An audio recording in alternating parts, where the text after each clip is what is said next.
a great group here. Yes.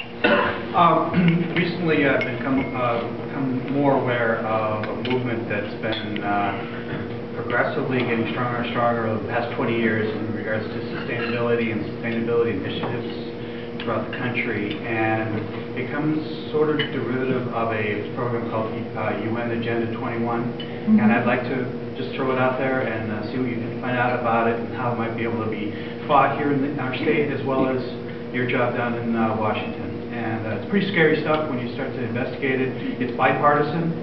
People on the left as well as the right are angered by it and finally becoming aware how anti-American and property rights negative it is.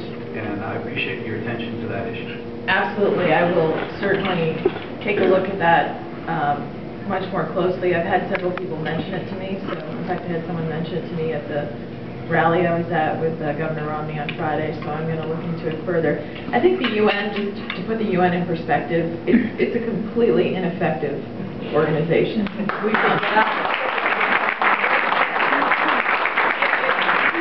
You know, I just even look at the efforts in Syria right now.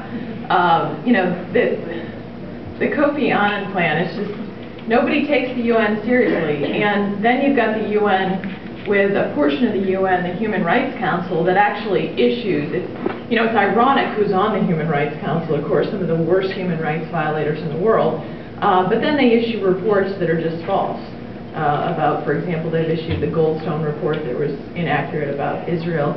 And so there's been a whole host of issues with the UN, and frankly, I will look at this further. I'm not as familiar with this, but I will look at it very carefully, but I'm very skeptical of the UN.